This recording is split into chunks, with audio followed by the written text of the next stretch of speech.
today's age, it is so easy for men to become weak. The ability to neglect masculine values has been easier than ever before, and the worst part about it is that people are encouraging it. It's okay to be weak. 1 hour of video games doesn't hurt. That thing is actually good for you. Exercise is overrated. You and I don't want to hear this excuse anymore, and I'm guessing you're here because you want to shut this voice up for good. And in order to do this, you have to first stop talking to women. Now don't get me wrong, it's okay to talk to women and be friends with them as long as they match your energy. If a girl is masculine and you're masculine, then you guys are probably compatible to be friends with one another, just the same way friends with a masculine guy. And of course, it's also okay to hang out with a girl if you are in a relationship with them. However, if you guys are just friends and she's feminine and you're masculine, that just means that in order to get along with one another, either you or her have to give some sort of opposite energy. For example, the girl might turn masculine and give you masculine energy, or you might turn feminine and give her masculine energy in order to get along with one another. And most commonly, it is a guy who gives feminine energy. The craziest thing about it is that most guys don't even notice this because their simping will just blind them from discovering the fact that they're becoming more feminine and that they're becoming less masculine. That's why most people on self-improvement have suggested to not be friends with girls, because one of them is gonna have to match their energy of one another. And if both of you guys are undecided if you're gonna date or not, then it's just a waste of time for the both of you. Another reason why you might start becoming a beta male is because of your lack of testosterone. There are lots of sources that reduce your testosterone, like junk food, ejaculation, lack of physical activity, playing video games. Most of these bad habits put you in a position of being a subordinate, being a follower, watching somebody bang the girl that you want. And it's pretty much training your brain to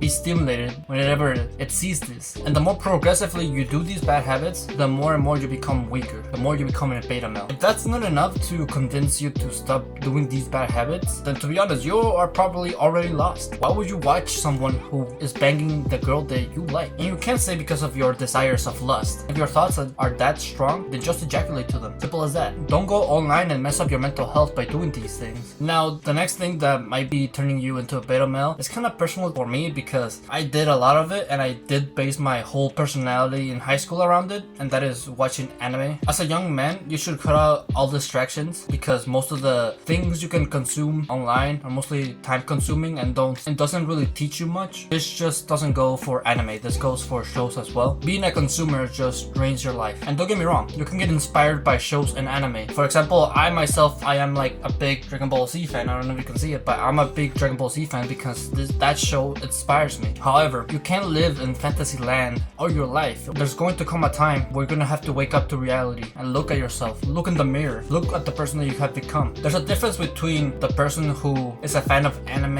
and implements the values that they teach, and then there's the guy who watches anime just to be entertained. And it's easier to get entertained by these things because animes and shows play to the male desire. Most of the time, specifically in anime, there are themes of brotherhood, power, status, and surprisingly enough, a lot of lust. There's a reason why hentai exists, of course. My point is that these are male desires that keep men hooked on anime and weak. Again, these don't only apply to anime, shows, movies. It's pretty much how they hook you into doing these things. But watching shows and movies is not something that you should do very often because it's still a distraction. You should see them as more as like a special event, like something that you don't do very often, but you do because you want to spend time with your friends and family. You know, that kind of stuff. There shouldn't be any reason why by yourself you start watching a show or movie. Why not make a show or a movie yourself? Why not implement some of the themes that they teach you? You see Captain America all buff and everything, all good looking. You see all these celebrities looking good. Why not become one of them? Why not see them in the same status as you? Become one of them. Become your idol. Like, to be honest, nothing inspires me more than saying that I'm going to train as hard as Goku. Pretty much, if I can sum this up, be an idol, not a follower. Now, I explained this in my testosterone video, but you should really avoid foods with estrogen. Estrogen is something that just naturally decreases your testosterone. There's estrogen in all sorts of products, and one of the products that in which you can get estrogen is in certain foods. Now, what are these certain foods? Seeds. Flax seeds, chia seeds, chickpeas. Any type of seed has estrogen in them. They're good for women, but not really good for men because estrogen is pretty much like the female hormone. Just wanted to throw that out really really quick. Now the last thing that I want to talk about is your mental health. So men have pretty much become more emotional. Society has convinced men that it's okay to show your emotions. And no matter how you look at it, being emotional is a feminine trait. There's a reason why you see all these alpha males not really show that much emotion outside of anger and stuff. And it's because being emotional is just straight up feminine. And the guy who controls his emotions has a more clearer mind and a more focused mind. Now don't get me wrong, having no emotions and straight up just shutting the world out together is not a good thing. But just have a level of balance between your emotions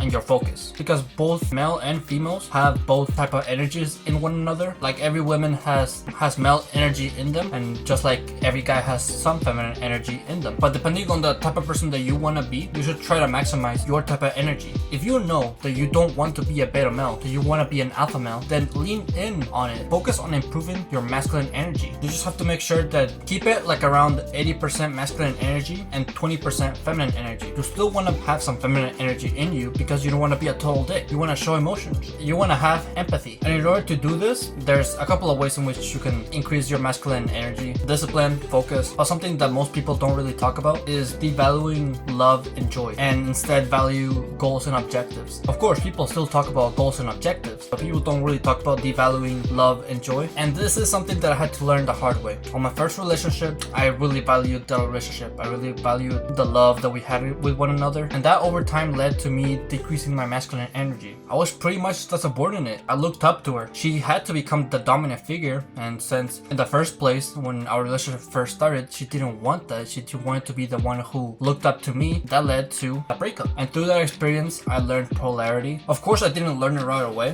One book that really made me realize the importance of masculine and feminine energy and like what it actually is The Way of the Superior Man. This book is like highly talked about among really popular self-improvement YouTubers, and I can see why. Not only does it help your masculinity, but it also helps your relationships, like how you should go about them, what to expect with one another, that type of thing. I really suggest you buy it. I think, you know what, I'm just gonna leave a link in the description. I really think this book is really worth it. It is now very important than ever before to be as masculine as possible. We live on an age where a lot of masculine figures, a lot of father figures are very absent, but they're subordinate figures. I think it's time to change that. I think it's time for us to rise and teach the next generation how to be strong and disciplined. I don't think it's fair for guys to deal with this nowadays. I really think we should spread this message as much as possible, because without masculinity, there's no love. And without love, there's loneliness. So that's all I wanted to say for today's video. Hopefully you guys enjoyed. If you did, make sure to give a like, subscribe if you're new or if you like my channel. And yeah, always remember to live your life like there's no tomorrow.